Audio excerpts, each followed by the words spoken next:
Okay, welcome everybody.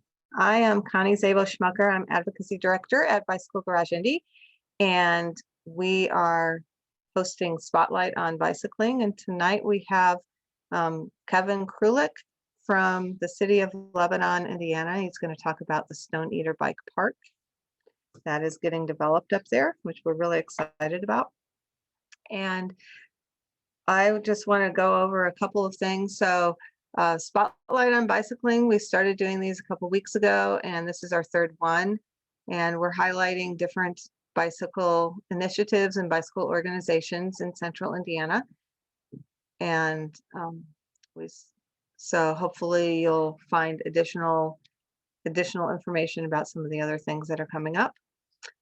The next two that we have are SIVA Foundation will be next week, and 913 Sports will be on March 1st. So we've got a couple of other ones that are getting planned after that as well, which I don't have the details yet. Free Will and Community Bikes I have tentatively for the 8th of March. And then we also have cycling chats, which are we have a different topic each time, and we just kind of it's just a very casual conversation between bicyclists. So that's at 8 a.m. on Tuesday mornings. So if you want to join that, there's a registration page for that as well. So we'd love to have you join us. And then this week on Wednesday, we have a webinar with Phil Campbell. Normally, Phil Campbell comes in person to Bicycle Garage Indy and BGI Fitness and imparts his wisdom and scientific knowledge about the science behind high interval training and sprint cardio.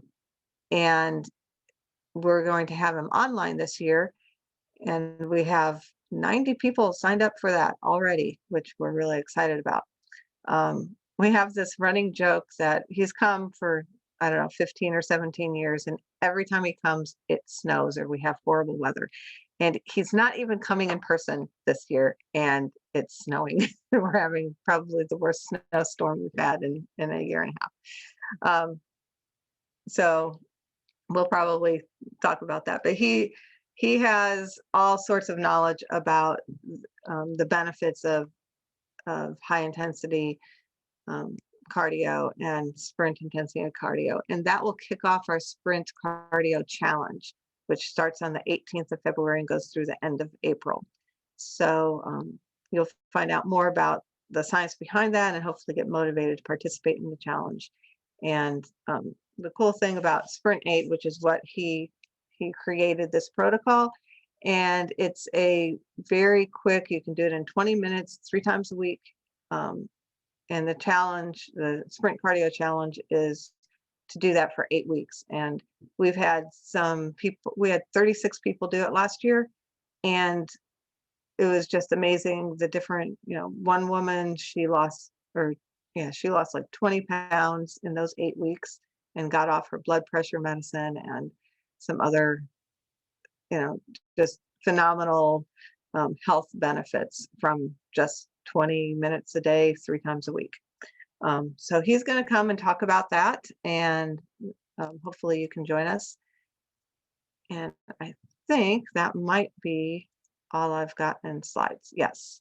So I'm going to stop sharing and introduce Kevin. Kevin is the city engineer at City of Lebanon, Indiana, and they are working on the Stone Eater Bike Park.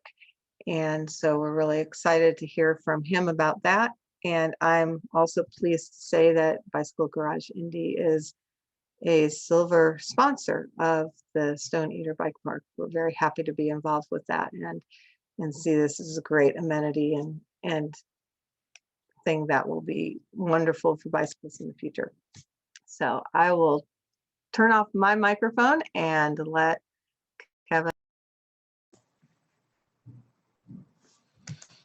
All right, thank you, Connie, very much. I really appreciate you inviting us to participate in this, and I appreciate everybody coming to listen here. Let me get my slides loaded up here.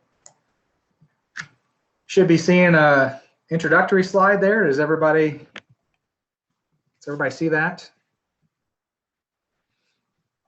Well, unfortunately, I can't see if you are not seeing it, so I'm going to assume everyone is seeing that. So again, my name is Kevin Krulik with the City of Lebanon. I just want to thank BGI for this opportunity. Thank them for coming alongside of us to help make this park a reality. We're really excited about this park. We're really excited about the project, excited about the opportunities that this brings the region, really, not just Lebanon. We think this is an opportunity that will inspire more opportunities, as I like to say. And really, that's what this is about. This is about creating opportunities for our kids. This is about creating opportunities for our families. This is about inspiring them.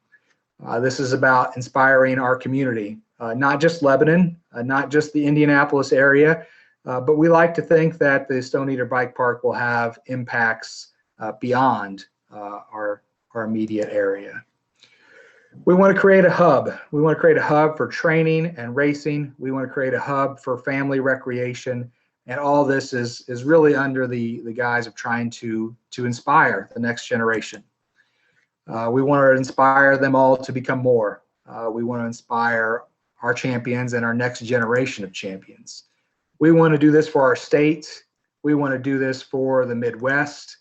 Again, we want to do this for something bigger than just Lebanon or the Indianapolis area. We think this could have national implications. And who knows beyond that where this may lead to. So we're excited about these opportunities. And again, very excited about the opportunity to be with you tonight. So let's talk a little bit about the project vision. How do we do this? How do we create this opportunity? How do we create what we feel is the first facility really of its kind, purpose-built from the ground up as a national model for professional racing and training, especially at the the youth level.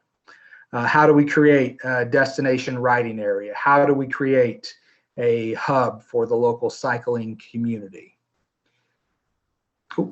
If you don't know where Lebanon is, we're just northwest of Indianapolis.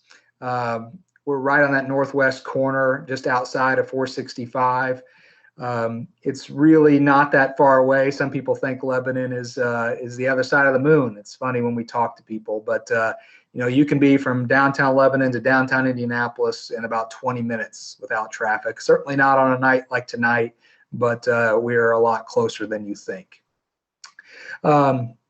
And again, I would also point out that really the northwest quadrant of Indianapolis is really lacking of mountain bike trails and facilities. So we think this is a great opportunity. Again, if we're going to create this vital hub, location is the key. We feel as though we're uniquely suited in the Indianapolis region, but also uniquely suited in the Midwest. If you look at the map there on the screen, that area, or maybe just a little outside that area, would encompass nearly 6 million cyclists. And so our goal is to inspire those healthy, active lifestyles, to attract young professionals to this area, to improve the quality of life for not just our community, but everyone that might have a chance to touch the Stone Eater Bike Park.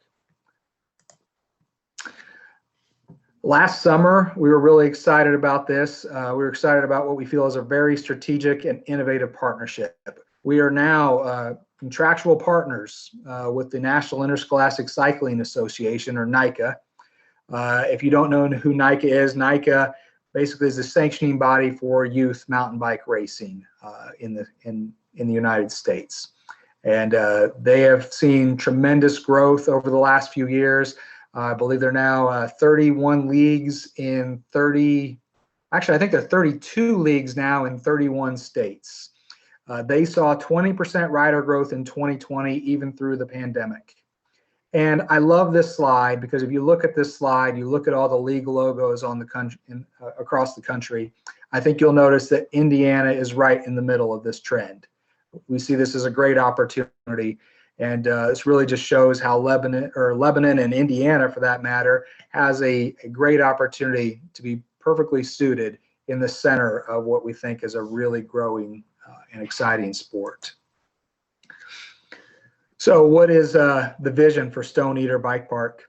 You know, our vision is to create a public park, of course, but to create a public park centered around cycling that will benefit all ages, families, all skill levels. Anyone can ride. We like to say if you can stay vertical on a bike, whether you're 3 years old or you're 83 years old, you'll be able to ride and enjoy the amenities at the park. But we want to create a venue, and that's part of our partnership with NICA. We want to create a national model for racing and training, something that they don't have. NICA currently operates on a lot of existing trail facilities, but they've never had a park or a trail system built for exactly what they're trying to do. And so that's where we think this is going to become a national model that they will hopefully replicate in other states. But we're excited about Indiana being the first.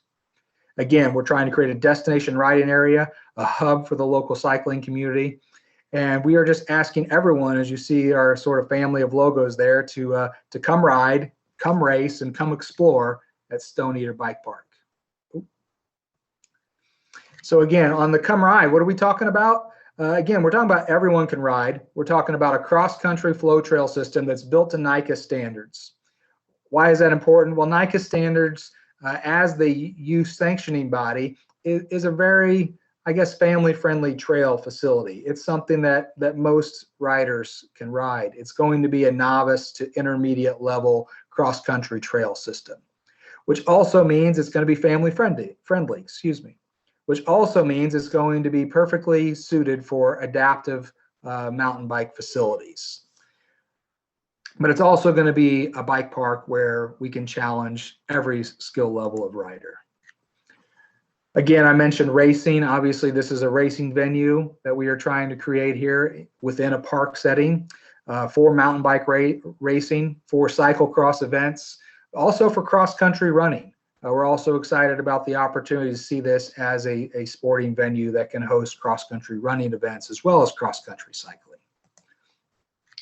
Exploring, obviously, we want people to come and explore. We want people to come and bike and run and trail run and hike.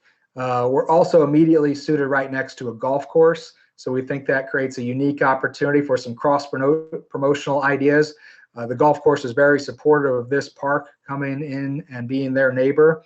We are talking about how we can cross-promote events, how we can use their on-site restrooms, how we can benefit from their food and beverage offerings, how we can use their locker rooms and pro shops. So we think this is a unique opportunity where you'll be able to come and you'll be able to ride. You'll also be able to take a shower after your ride and grab a beverage or something to eat afterwards. So a really unique opportunity that we think this creates to come explore Stone Eater and the surrounding area. We want people to explore our community. We think we're a community where all are welcome, and we think this is just another opportunity to bring people into Lebanon and to showcase what Lebanon has to offer as well as what the region has to offer. We want to explore the history of this area. If you don't know, the park is named after Chief Stone Eater. Chief Stone Eater was a chief of the Wea tribe. His village was primarily located in Park County, so just a little west of us here. But he was also the war chief for the Tecumseh Confederation. So oversaw the tribal activities, the tribal war activities of this entire region of the state. And Boone County itself was really a very interesting place, and at one time was a major reservation located in Boone County. So we're excited to explore and promote that history and excited to educate people about that. We're also happy to report that we have the endorsements of the Wea tribe of Indiana and the Peoria tribe of nations of Oklahoma, which is the federally recognized organization that includes the Wea tribe. Again, we want people to explore, all people. We want people to, we want to create a facility that is handicap accessible, that is suited for adaptive MTB use. Again, we want everyone to be able to explore Stone Eater Park. We want you to be able to explore at your own pace, whether you're parents that just want to come out and watch your kids ride, or you want to walk or hike or trail run. Again, we want to create a facility for the entire family. Another unique facility that we're trying to build is our cross-country trail system. We hope to be open year-round. We are building a hardened trail surface that's a combination of gravel and clay material that we think it will also be elevated above the surrounding ground, so it will drain very well. And we think this promotes year-round use of the park, even use of the park in wet conditions. When other parks will be closed, we'd like to say that Stone Eater Park will be open for business. Again, let's get into our concept plan so you can see exactly what we're trying to do here. This is the overall site. Again, we're located along US 52, immediately adjacent to the Trophy Club Golf Course. We are just about 2 miles up 52 from the I-65 US 52 interchange, so just right outside of Lebanon. Easy access, easy to get to. And I think I mentioned this, but on 110 acres of land. Again, what are we going to build? A cross-country race course, obviously meeting NICA standards is key to this facility. It'll be a 5-mile course. We think it's going to be really fast, really flowy. It's going to be built for racing with the ability to primarily stand in our viewing areas and oversee 30 to 40% of the course. We think that's going to be very unique to Stone Eater Park. If you've ever been to mountain bike racing, you know after the start, it's it's the mad dash to see who gets to the single track, and then you don't see much until they come back out of the woods.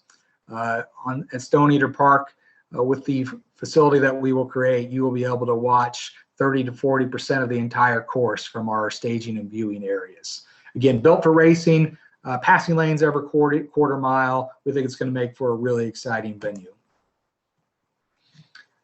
We're also going to integrate all the race infrastructure into the development, the start-finish area, team staging, feed zones, pit zones, awards areas. These are all going to be built into the development of the facility and really make it plug and play for NICA or other entities that might come in and want to host events on the facility.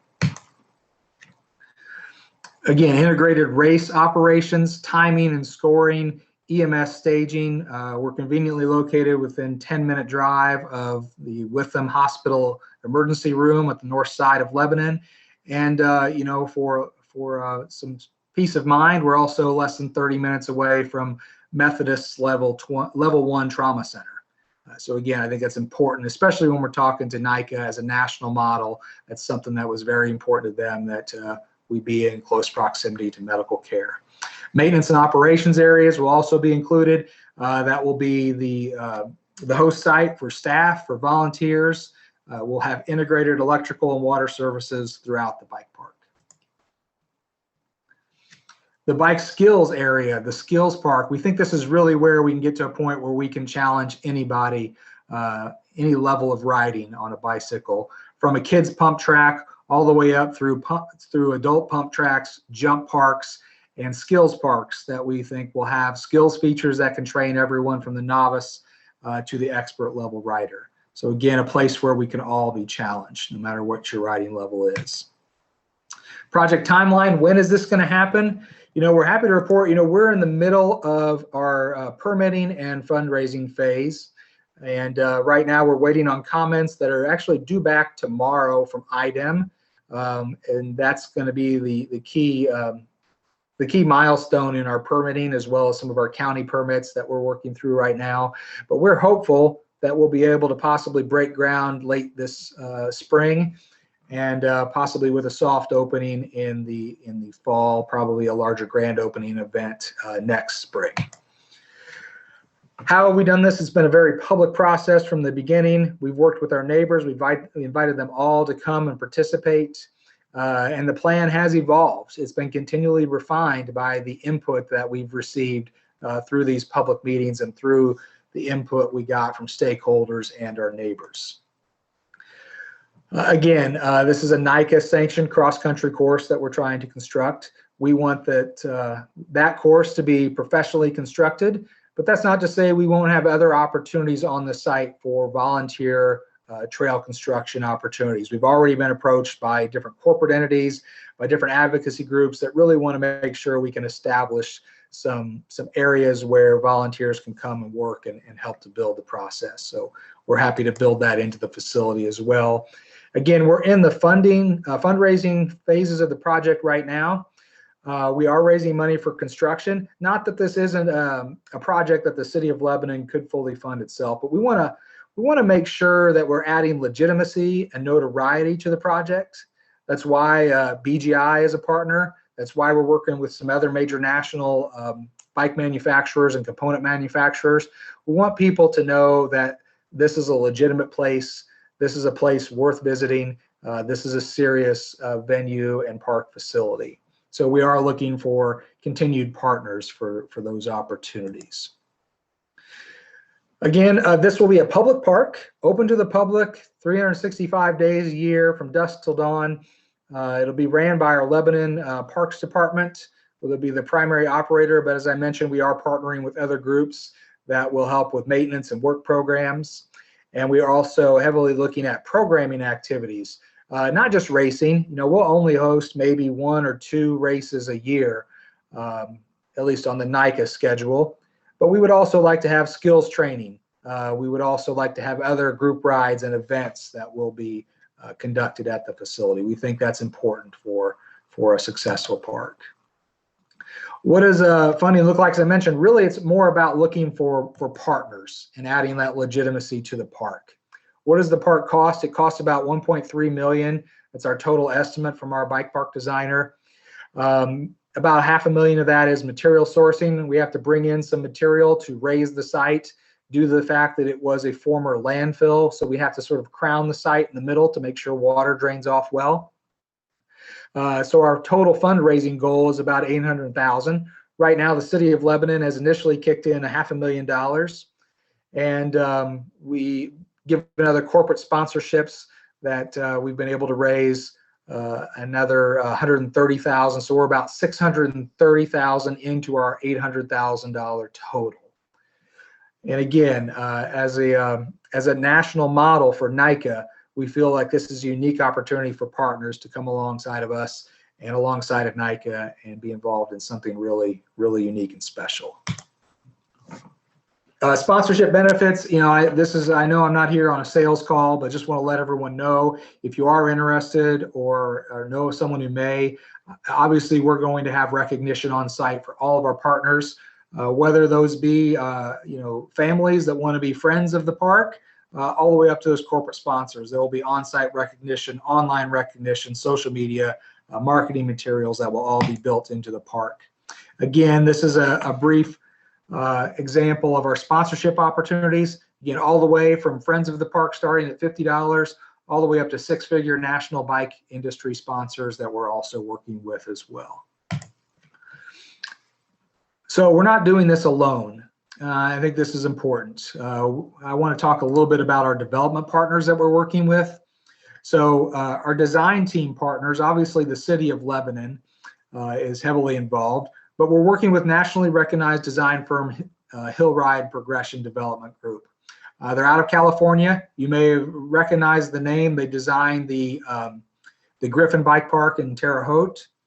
And then obviously we're also heavily partnered with NICA as a national sanctioning body for the course, and the Indiana League, Indiana's League for NICA is also heavily involved. Lots of supporting partners and sponsors have came alongside of us already.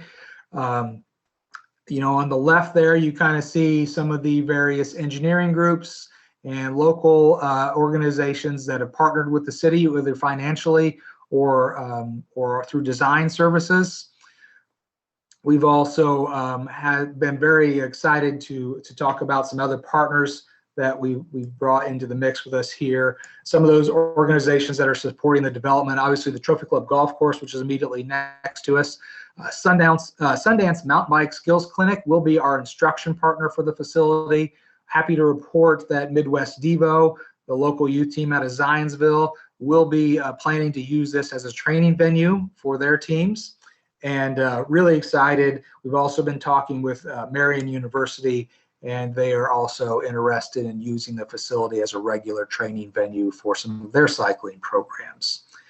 Some other financial and teaming partners that we've brought in, obviously it goes without saying, Bicycle Garage Indy is a huge partner, and obviously as the leading bike shop in Indianapolis, excuse me, we're excited for them to be our bike shop partner.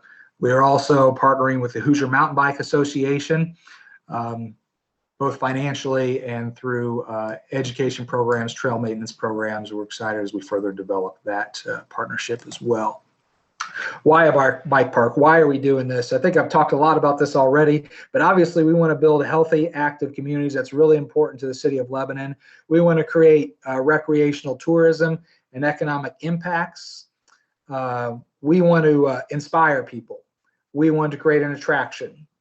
We want to develop something that we can all capitalize on to promote stewardship in a natural and environmentally sensitive situation. We want to be family friendly. We want to be teen friendly. We want to be a place where everyone can get off their couch, out from behind their screens. They can get outside and get on their bikes. Again, why a bike park? It's a growing sport. As I mentioned earlier, NICA saw a 20% rider increase in 2020 through the pandemic. Indiana held its first NICA races in 2020. They had 120 riders registered, about 80 riders racing in each of those races. Happy to report we had 10 racers from Lebanon itself and 4 coaches coming out of Lebanon. When I started our team here in Lebanon, I thought it might just be me and my son, but I was overwhelmed by how many kids came out to race with us. Again, it's more than just bikes. It's about walking. It's about trail running. It's about hiking. We're also partnering with our local high school to run their cross-country events at the facility. So again, it's about a community center and a community park for this region. Let's talk a little bit about the recreational tourism and economic impacts. Again, why a bike park? Well, bottom line, I know I'm preaching to the choir here, but the outdoor recreation economy in the United States reaches about 50% of our population. Annually, we all spend about $887 billion on outdoor recreation. In our region, the East North Central region, Indiana, Ohio, Michigan, Wisconsin, Illinois, we spend about $110 billion. It supports almost 959,000 jobs and creates federal and state tax revenues of over $115 billion. So it's big business. If we zoom in a little bit, shift from national numbers to the Midwest, looking at the biking portion of the outdoor recreation economy. Again, we in this region, 16% participation. I think that's amazing because we don't have mountains, we don't have oceans, but we do have is really great facilities, really great places to ride. And I think it's exciting to see that our region is equal to like the Pacific Coast region for mountain bike participation. And again, we spend $96 billion on retail spending on our bikes. We support $845,000 with our bikes, 845,000 jobs, excuse me. Salaries and wages of $28.5 billion, and again, tax benefits to the municipalities of over $13 billion a year. That's just in the biking economies. Comparative facilities, we like to say that this is more important than some of the other park facilities that get built. And quite frankly, there's a big shortage of bike facilities. Comparatively speaking, more people participate in off-road cycling than participate in soccer. And that is just off-road cycling. That is not all cycling. That's just mountain bike and BMX cycling. More people participate in those activities than they do soccer. The National Recreation and Parks Association demonstrates a need for 17,000 bike parks across this country. That's one bike park per 25,000 users. So this is much needed and long overdue. Again, 16% participation nationwide, 25% in youth under the age of 17. So again, these are big numbers, and they're being underutilized. I won't get into all the details, but $1 invested in walking and cycling infrastructure, this is from Arizona, nets a $9.76 return. Again, some more numbers from Arizona. 114 million in cycling related gear purchases annually just in Arizona. $36 million in annual economic impact. 36,000 visitors to Arizona. Again, this is a huge part of our economy that is being underutilized. Another couple examples a little closer to home in the Midwest, in our region, let's talk about Wisconsin. These numbers on the screen there are from 2 counties, Bayfield and Sawyer County in Wisconsin. We think this is exciting. You know, people say to us, some people who are skeptical worry that this is just a park for a bunch of kids, hoodlums are going to cause, you know, that are going to cause issues with you know, destruction of property and things of that nature. Well, the average rider in Indiana is over 40. 56% of the riders in these 2 counties in Wisconsin are over the age of 45. 8 in 10 have higher education attainment. 61% have 6-figure household incomes. You know, again, so we are, generally speaking, cyclists are some of the most respectable people in our communities, and you know, we need to educate the public more on that. Again, why bike park? Environmental awareness. We are reusing an historic landfill, historic dump site that was closed in the 80s. It's been allowed to grow up in trees. You never notice as you go by that it's a former landfill. But we want this opportunity to show people how we can give back, how we can restore some of the natural beauty back to this community. How we can get people out and involved in that natural environment. It's about environmental stewardship. It's not just about recreation. It's about park cleanup days. It's about corporate work days. It's about team building opportunities, volunteering and networking opportunities. A lot of things, a lot of good things can come when we talk about a bike park. So again, we thank you for your time tonight, and we just want to ask you all to support our bike park, whether that's financially or that's just giving us a shout out on social media, whether that's you know, when you hear people speak negatively about kids on their bikes and bike parks and things of that nature, let's confront those misconceptions. We want to show that the entire cycling community can rally behind our youth, our families, and behind this facility. And again, we thank you for your time tonight. We thank you for your support. If there's any questions I can answer, I would be happy to do that. But thank you all.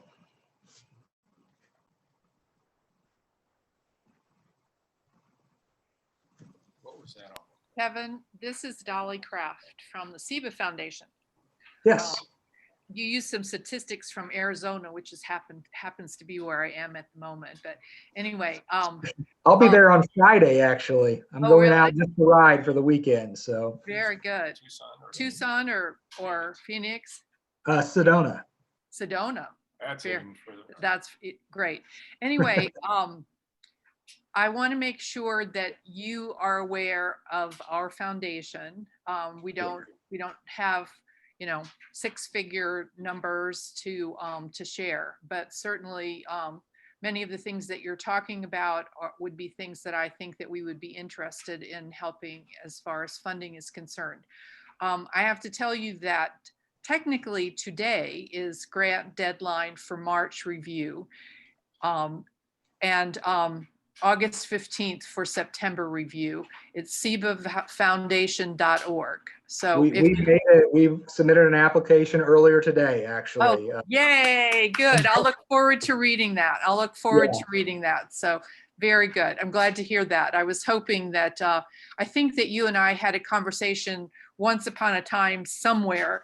And so I'm glad. I think we met at the State House last year, if I remember right. I think you're right. Very good. Yeah. Yes, I think you're right now that I think about it, but I'm glad to know that you've put in a submission, and I like you. Very good presentation, lots of thoughts, and certainly the kinds of things that would impress people who maybe have more money than the foundation does, but you've thought it through really well.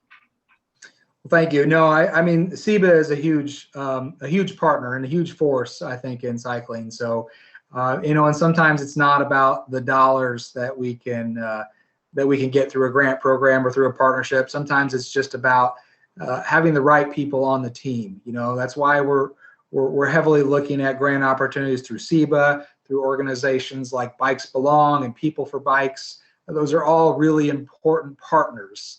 That it's not about the money, it's about having those partners that understand what we're trying to do, that are advocates for cycling, that are advocates for getting kids more active, and that's really what this is about. So yeah, SEBA is at the top of our list, and I would like to thank, I see Matt Reynolds is on the call. Matt and his wife Christy did most of the heavy lifting in putting our SEBA application together, so I can't thank them enough for all the grant writing that they've been working on for us. Very good. Very good. I'll look forward to reading that. Thank you. Hey, Kevin, I've got one question for you. On Yeah. the multiple use of the trails, when you'd have a running course or people out there doing a race or running and people out there hiking and mountain biking, would you be closing the course to 2 out of 3 on a given day, or would there be separate trails for hiking, separate trails for running, and separate trails for mountain biking? Well, we think there'd just be one trail system. What we'd like to do is look at, trying to enforce a system where, say, hikers or runners would go in one direction, cyclists would go in the opposite direction, so that we can try to increase visibility. And that's the thing too with the NICA design standards that we're trying to adhere to.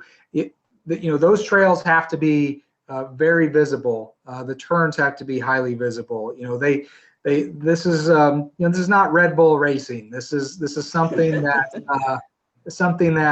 is built for kids and those novice intermediate level riders. So we think that it actually will work pretty well to having pedestrians and cyclists on the same course. Now, when we're talking about holding a cross-country event, for a couple of the cross-country events that we would have throughout the year, most likely those events would close the course because they would primarily be running parallel with the bicycle course. So there'll be some grass buffers that we have to create, because essentially for the NICA standards, there are recovery zones, if you will, like when you're driving a car. So it's really much built around safety. So for the cross-country season, we would just be mowing those buffer areas a little wider to make sure that they could accommodate the cross-country running.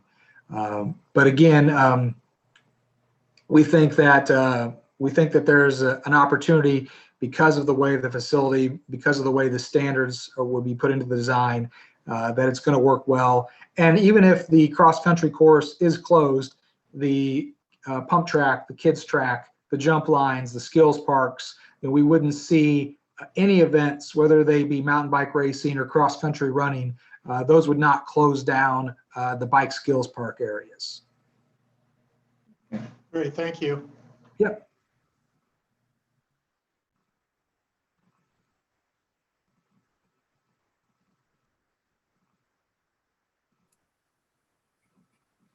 Anybody else?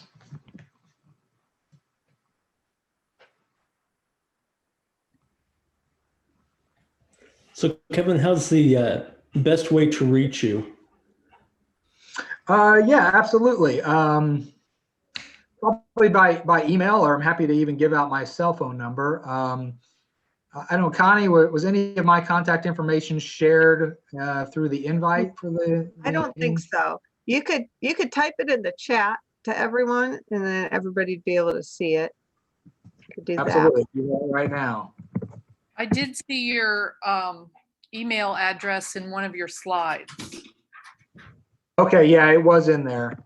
Thank you. Let me.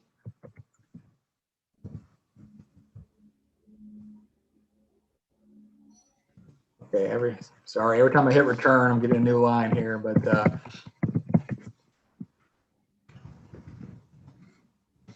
So there is my email address, and that is my work cell phone number. But it's always on me, and I'll take calls, especially when we're talking about the bike park at any time. So this is certainly something that the city is passionate about. Our city leaders are passionate. Obviously, I am extremely passionate as well, though. Great job. Good presentation. Thank you.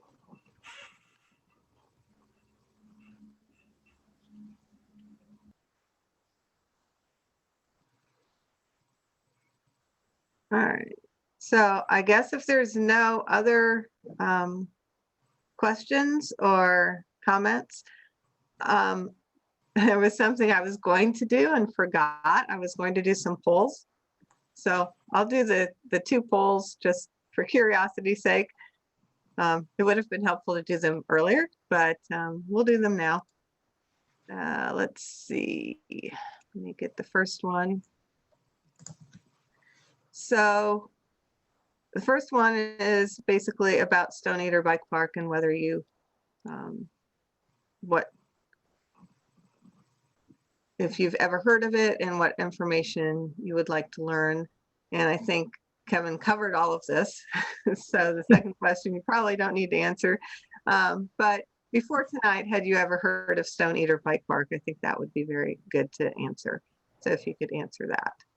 Yes. Yes. Oh, Such yes.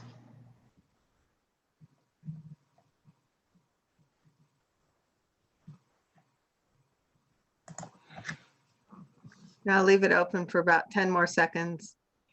Go ahead and get your answers in. Okay, so the people that have, so I'm going to end polling now. So 60% of the people had heard of it and 40% had not. And events was the most popular of all of the information they wanted to learn, but everything else also of all of those were equally interested. All right, and then I will do one more poll. And this one is, okay. This one is more for my information. How did you hear about Spotlight on Bicycling?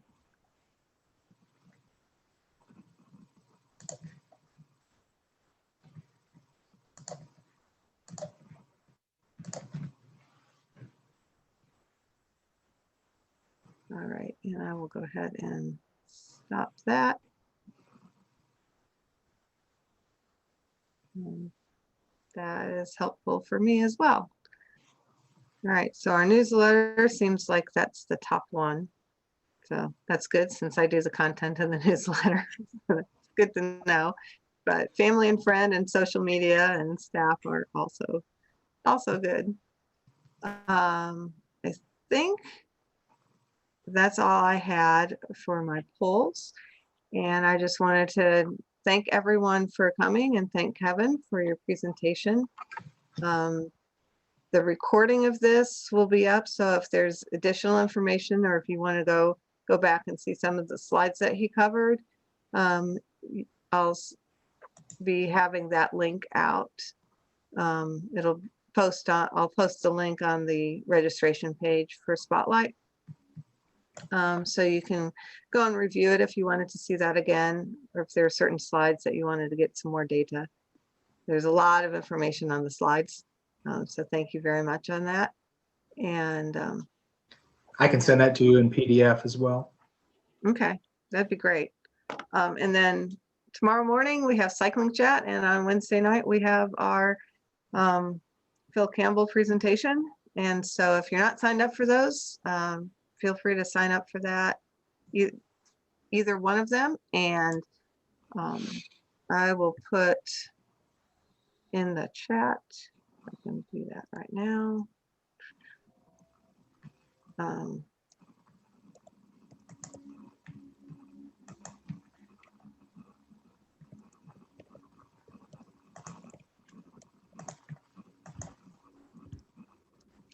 So if you go to Bicycle Garage Indy's calendar, it's our Google Calendar. You'll see those events they're posted and all the links to register for each one of those. And they're all on Zoom. I've become a Zoom expert now. So, or mini expert. I shouldn't say expert yet. I'm learning still. But they're on Zoom. The one on Wednesday nights, as I mentioned before, we have a lot of people going to that. That will be a webinar format, which will be slightly different. But I'm excited about all the different interactions that we've had with our online programming, and look forward. Hopefully, we'll see you either tomorrow night or one of the other spotlights. And if nobody has any other questions, I'll go ahead and end the meeting.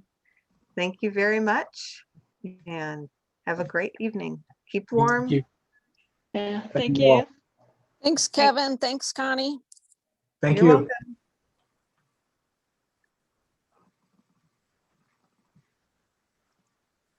welcome. Oops.